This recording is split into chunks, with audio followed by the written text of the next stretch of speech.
வணக்கம். சாந்தி entertainment channel. எல்லோரும் எப்படி இருக்கீங்க? நல்லா இருக்கீங்களா?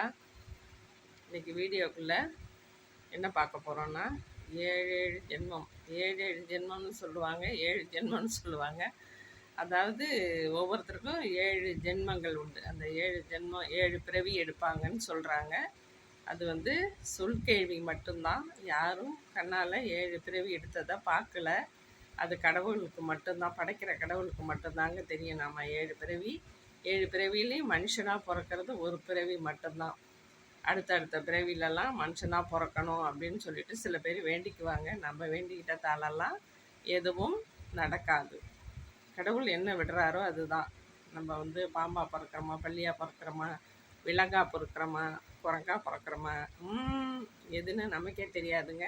அதனால் கூடுமான வரைக்கும் நம்ம நல்லதே செஞ்சோம்னா நம்ம அடுத்த பிறவியில் என்ன நல்ல ஒரு ஆடாவோ, அடுத்தவங்களுக்கு தொந்தரவு இல்லாத ஒரு விலங்கினமாக பிறக்கலாம். அடுத்தவங்களுக்கு உதவி செய்கிற ஒரு குரங்கு கூட இந்த காலத்தில் உதவி செய்யுதுங்க.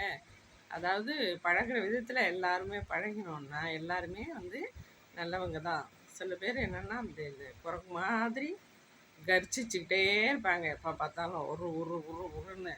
சில பேர் பார்த்திங்கன்னா ட்ரில் மாஸ்டர் மாதிரி இருப்பாங்க. 144 சட்டம். வீட்லேயும் சரி வெளியிலையும் சரி அவங்க சொல்கிறத தான் கேட்கணும், அவங்க கட்டளையிடுறதான் நம்ம செய்யணும் அப்படிங்கிற மாதிரி. அந்த மாதிரிலாம் இல்லாமல் நல்ல குணங்களோடையும் நல்ல செயல்பாடோடையும் நம்ம இருந்தோன்னா நமக்கு அடுத்த பிரிவில் என்ன கடவுள் நல்லா வரணும் கொடுக்குறாரோ நம்ம அதை அனுபவிச்சுட்டு போக வேண்டியதான். இப்போ மனுஷனாக பிறந்திருக்கோம் இல்லையா? இந்த மனுஷனாக பிறந்த தகுதிக்கு நாம் என்னென்ன செய்யணுமோ அதெல்லாம் நம்ம இந்த மனுஷ பிறவிலே செஞ்சிடணும். அதாவது கெடுதல் செய்யாமல் மற்றவங்களுக்கு நம்மளால் என்ன உபகரணம் செய்ய முடியுமோ. நம்மக்கிட்ட 10 ரூபா இருந்தால் 1 ரூபா போடலாம், இல்லையா ஒரு ஒத்தாசை பண்ணலாம். ஏதோ ஒரு உடம்பு சரியில்லை, அவங்களுக்கு ஒரு மாத்திரை வாங்கி தரலாம். 50 ரூபாய்க்கு 100 ரூபாய்க்கு மாத்திரை வாங்கி கொடுக்கலாம். ஏன்னா உங்களால் என்ன முடியுமோ அதை செய்யுங்க. அடுத்த பிறவியில் நல்லதே நடக்கணும்னு வேண்டிக்கிட்டு செஞ்சிங்கன்னா உங்களுக்கு நல்லதே நடக்கும். அதை விட்டுட்டு ஆமாம் போ, இந்த பிறவியில் இவ்வளோ சிறப்பாக சிரிக்கிறோம், அடுத்த பிறவி வேறையா, போதும்ப்பா. சில பேர் கேளுங்களேன், அடாடாடா இந்த பிறவி மனுஷ பிறவியாகவே இனி பிறக்கக்கூடாதுங்க.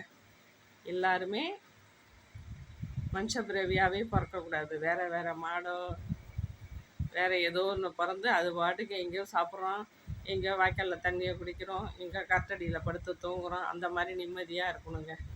இது மனுஷனாக பிறந்துட்டு ஐயோ அதுக்கு காசு வேணும், இதுக்கு காசு வேணும், அதுக்கு ஜாமான் வேணும், இதுக்கு ஜாமான் வேணும், அதுக்கு நகை எடுக்கணும், அப்பா ஓடி ஓடி ஓடி ஓடி ஓடி உழைக்க வேண்டியதாக இருக்குங்க. இதை ஒன்றும் பண்ண முடியல. அதனால் இந்த கவலைகள்லாம் இல்லாமல் அடுத்த பிறவியில் ஒரு ஆடாவோ மாடாவோ வந்து ஊர்வனம் மாதிரி இருந்து நம்ம பாடு வெளி உலகமே தெரியாமல் நம்ம பாடு வயல்வெளியில் மேஞ்சோமா, தண்ணியை குடித்தோமா, ஏதோ ஒரு கட்டாந்தரையில் படுத்து தூங்கினோமான்னு மாடுலாம் இருக்குது பார்த்திங்களா? அதே மாதிரி இருந்தோன்னுமே தவிர மனுஷனாக பிறக்கக்கூடாதுன்னு சில பேர் சொல்லுவாங்க. ஆனால் மனுஷனாக பிறக்கிறது தான் நல்லதுன்னு சில பேர் சொல்கிறாங்க. ஏன்னா நம்மளால் பேசும் திறமை, அதாவது 6வது அறிவாக நமக்கு கடவுள் ஒரு அறிவை கொடுத்துருக்காரு.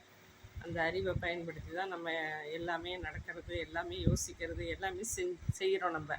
ஆனால் அந்த ஆடு மாடுக்கெல்லாம் அந்த செயல்திறன் கொஞ்சம் கம்மியாக இருக்கும். இருந்தாலும் அதுக்கிட்டேயும் வந்து அந்த 5 அறிவில் அது எவ்வளோ அறிவோடு இருக்குது தெரியுங்களா? மனுஷனுக்கு 6 அறிவு இருக்கிறத விட அந்த 5 அறிவு ஜீவன் தாங்க நன்றியோடு இருக்குது. ஆனால் மனுஷங்க நிறைய பேர் நன்றியை நிறையாவே காட்டுறாங்க, நல்லா காட்டுறாங்க. அதனால் வந்து நாமளும் 5 அறிவு மிருகத்தை விட இன்னும் நல்லா செயல்பட்டோன்னு வச்சுக்கோங்களேன், அடுத்த ஜென்மத்தில்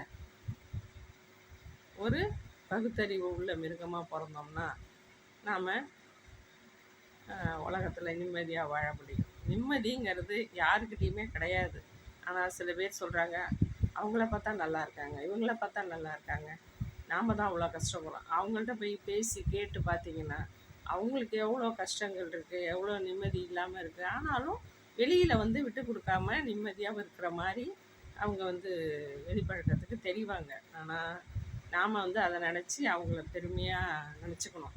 இவ்வளோ அதை கேட்ட அப்புறம் தான் தெரியும், இவ்வளோ கஷ்டங்களுக்கு மத்தியில் இவங்க நடமாடிக்கிட்டு நிம்மதியாக இருக்காங்கன்னா, எப்பா அவங்களெல்லாம் பாராட்டணும் அப்படின்னு நினைக்கிற மாதிரி அவங்களுடைய கஷ்டங்கள் இருக்கும்.